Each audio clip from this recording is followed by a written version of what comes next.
நல்ல மொறுமொறுன்னு உள்ள நல்ல சாஃப்டாக இருக்க இந்த காரவடையை யாருக்கு தாங்க பிடிக்காது. அதுவும் திருநெல்வேலி சைடுகளில் இது ரொம்பவே ஸ்பெஷல். அந்த காரவடையை சின்ன சின்னதாக செஞ்சு மினி காரவடை மாதிரி செஞ்சு தேங்காய் சட்னியோடு சாப்பிட்டு பாருங்களேன், சூப்பராக இருக்குங்க. இந்த காரவடை டீ கடை ஸ்டைலில் எப்படி செய்கிறது அப்படின்னு சொல்லிட்டு இன்றைக்கி நம்ம ரிலாக்ஸ் ரெசிபீஸில் பார்க்கலாம். இது செய்கிறதுக்கு 1 கப் அளவுக்கு பட்டாணி பருப்பு வாங்கிக்கலாம். இதை வடைப்பருப்புன்னு சொல்லுவாங்க.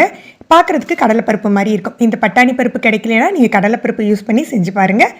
இதுக்கு ஒரு 3 டேபிள் ஸ்பூன் அளவுக்கு உளுத்தப்பருப்பு ரெண்டையுமே கழுவிட்டு தனித்தனியாக ஊற வச்சுக்கலாம்.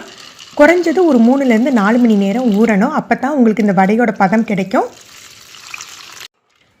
ஊறின பருப்பை சேர்த்தே நம்ம அரைச்சிக்கலாம். தனித்தனியாக அரைக்கணும்னு இல்லை. இதை கிரைண்டரில் அரைச்சிக்கிட்டிங்கன்னா பதம் சூப்பராக இருக்கும். மிக்சியில் அரைக்கிறதா இருந்தாலும் நீங்கள் அரைச்சி ட்ரை பண்ணி பாருங்கள்.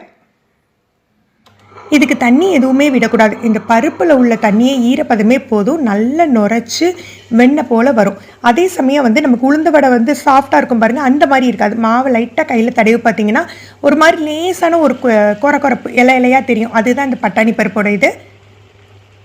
அப்படி தேவைப்பட்டதுன்னா சும்மா 1 கைப்பிடி 2 கைப்பிடி மட்டும் தண்ணி தெளிங்க. மிக்சினாலும் விட்டு விட்டு விட்டு நீங்கள் அரைச்சி எடுத்துக்கோங்க.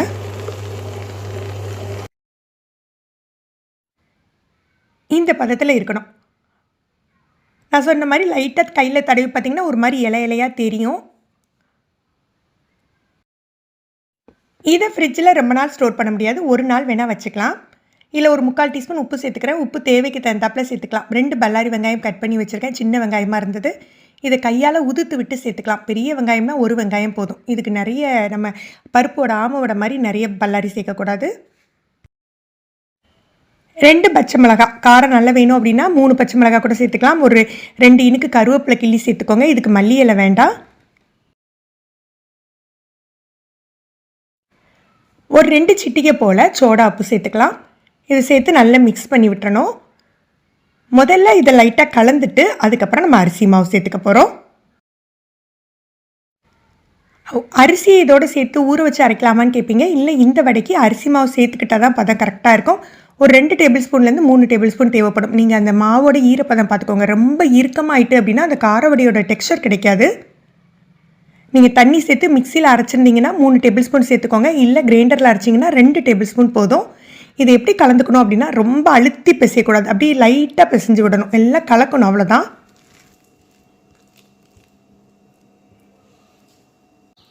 எண்ணெய் நல்ல சூடானாக்கில் சின்ன சின்ன உருண்டையாக எடுத்து போட்டுக்கலாம். ரொம்ப ஸ்மூத்தாக உருட்டி போடாதீங்க. கையால் லைட்டாக கிள்ளுன மாதிரி எடுத்து போடுங்க.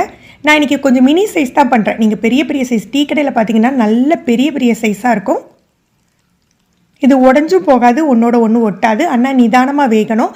எண்ணெய் சூடான பிறகு தீயை குறைச்சி வச்சுடுங்க. அந்த லோ டு மீடியம் ஃப்ளேம்லேயே இது நல்லா வெந்து பொரிஞ்சு வரட்டும். போட்டு ஒரு 2 நிமிஷம் கழித்து நீங்கள் கலந்து விடுங்க. அதாவது திருப்பி விடுங்க. திருப்பி விட்டால் தான் உங்கள் எல்லா இடத்துலையும் ஒன்று போல் ஒரு கோல்டன் கலரில் வரும்.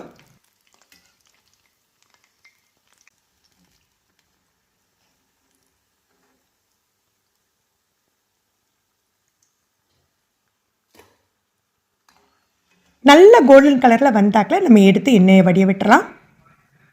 இது பார்க்கலையே உங்களுக்கு தெரியும், எண்ணெயில் கொஞ்சம் கூட உதிரில் பாருங்கள். சூப்பரான மொறுமொறுப்பான காரவடை ரெடி ஆகிடுச்சு. இது தேங்காய் சட்னியோட பரிமாறி பாருங்களேன். டேஸ்ட்டு சூப்பராக இருக்குங்க. டீ கடை ஸ்டைல்லே இருக்கும்.